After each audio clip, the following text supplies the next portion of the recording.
Hello everyone, welcome to Energy Conversion 2 class. We are doing with chapter 7, that is 3-phase transformer.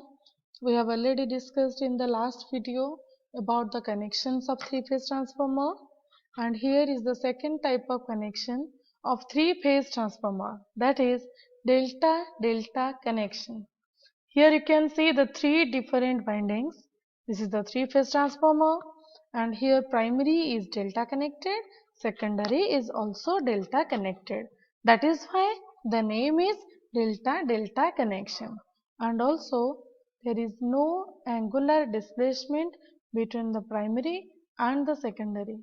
That is, there is 0-degree angular displacement, we can say.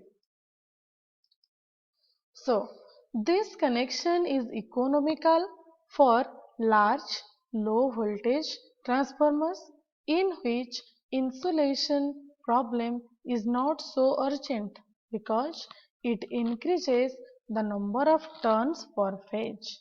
The transformer's connection and voltage triangles are already shown in the figure. The ratio transformation between primary and secondary line voltage is exactly the same as that of the each transformers. Further, the secondary voltage triangle ABC occupy the same relative position as the primary voltage triangle ABC, that is, there is no angular displacement between the two. Moreover, there is no internal phase shift between phase and line voltages on either side as was in case of star-star connection. So, this connection has the following advantages. Number 1, as explained earlier, in order that the output voltage to be sinusoidal, it is necessary that the magnetizing current of the transformer must contain a third harmonic component. In this case, third harmonic component of the magnetizing current can flow in the delta connected transformer primaries without flowing in the line wires. The three phases are 120-degree apart, which is 3 into 120-degree, that is 360-degree with respect to the third harmonic. Hence, it merely circulates in the delta. Therefore, the flux is sinusoidal, which results in the sinusoidal voltage. And the second advantage is no difficulty is experienced from unbalanced loading as was in case of star-star connection. The three-phase voltages remain practically constant regardless of the load imbalance. Whether there is a balanced load or imbalanced load, there is no problem. But in case of your star-star connection, that was a big problem. Third, an added advantage of this construction is also that if one transformer becomes disabled, the system can also continue to operate in open delta or VV through reduced available capacity. The capacity will be reduced a bit, but the system will work properly. Third one is Y delta connection or star delta connection, we can say. Here are the three different windings: primary winding, secondary winding.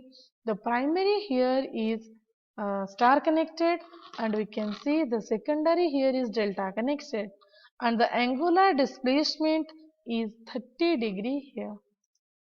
The main use of this connection is at the substation end of the transmission line where the voltage is to be stepped down. The primary winding is star connected with grounded neutral as shown in the previous figure.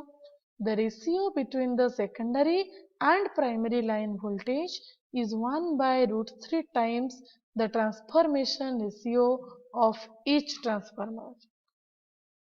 There is a 30-degree shift between the primary and secondary line voltages. which means that a star delta transformer bank cannot be paralleled with either star star and delta delta bank. Also, a third harmonic current flows in the delta to provide a sinusoidal flux, we can say.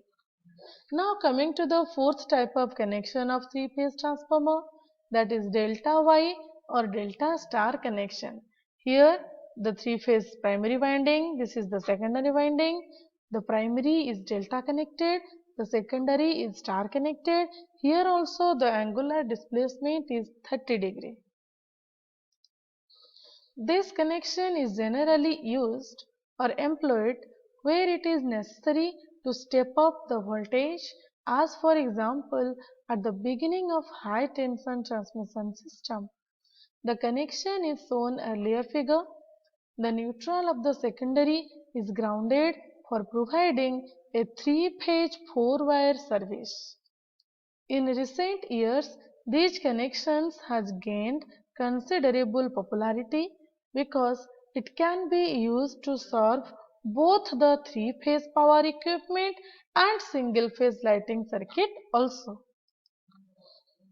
This connection is not open to the objection of a floating neutral and voltage distortion because the existence of a delta connection allows a path for third harmonic currents.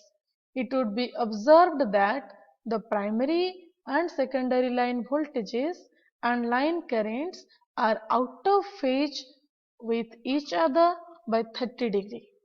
Because of this 30 degree shift is impossible to parallel such a bank with a delta delta and star star bank of transformer, even though the voltage ratios are correctly adjusted.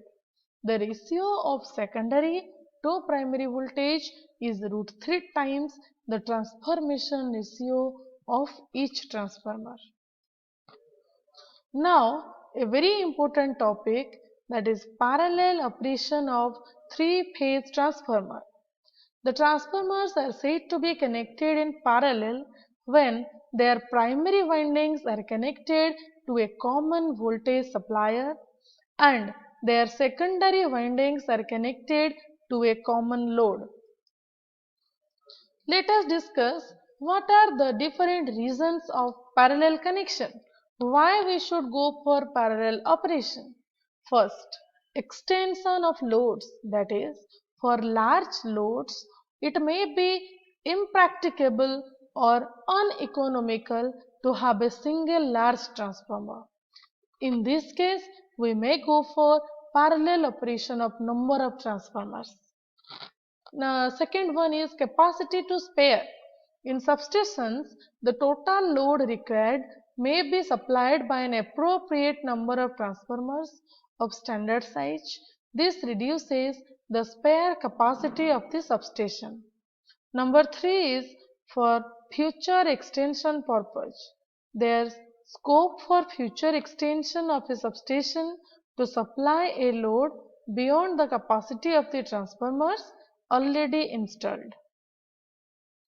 Finally, the fourth one, if there is a breakdown of transformer in system of transformers connected in parallel, there is no interruption of power supply for essential service. Similarly, when a transformer is taken out of service for its maintenance and inspection purpose, the continuity of supply is maintained. So, these are the main reasons of parallel operation. Now, coming to the conditions for parallel operation.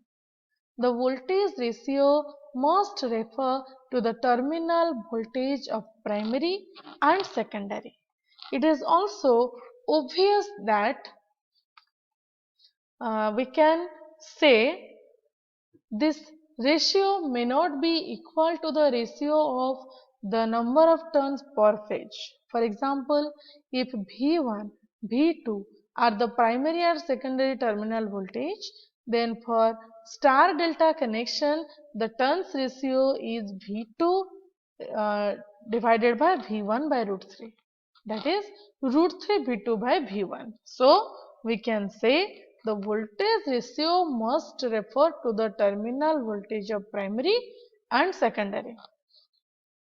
Next, the phase displacement between primary and secondary voltages must be the same for all transformers which are to be connected for parallel operation.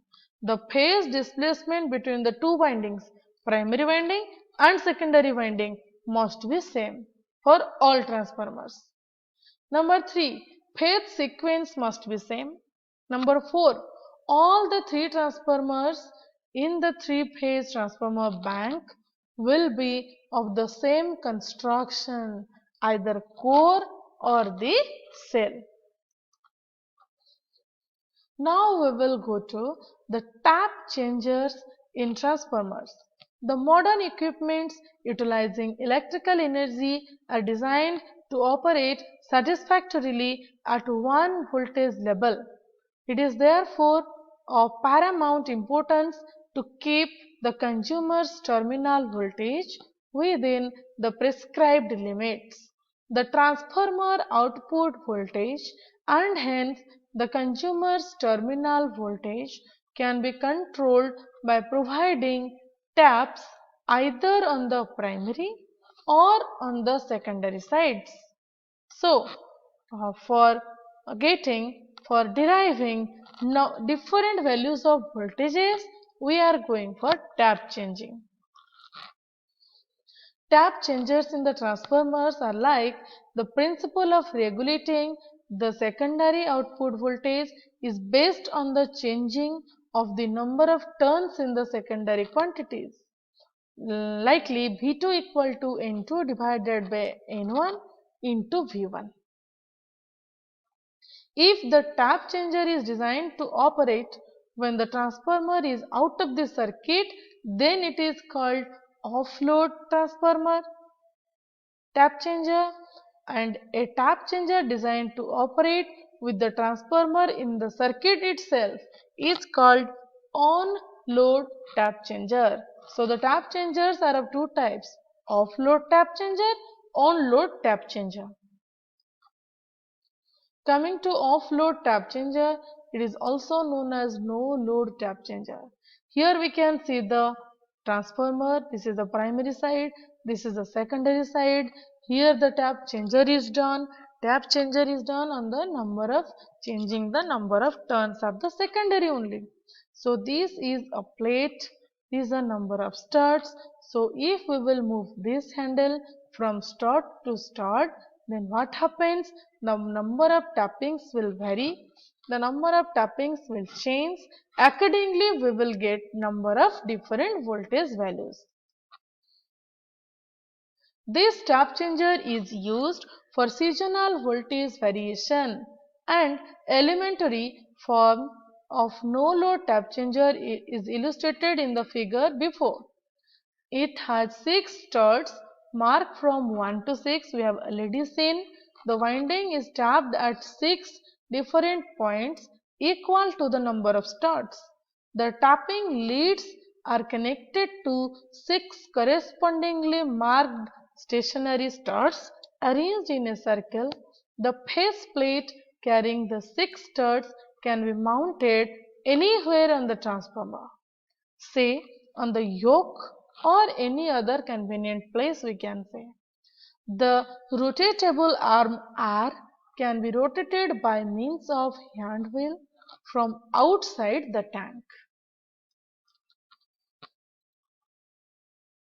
Now, if the winding is tapped at 2.5% intervals, then with the rotatable arm R, then at stud 1, 2, full winding is in the circuit. At stud 2, 3, 97.5% of the winding is in the circuit.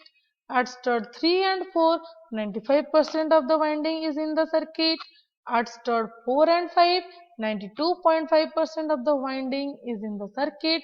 It is gradually decreasing, we can say. Finally, at stud 5.6, 90%, only 90% of the winding is in the circuit. Accordingly, the voltage value will vary. Thank you.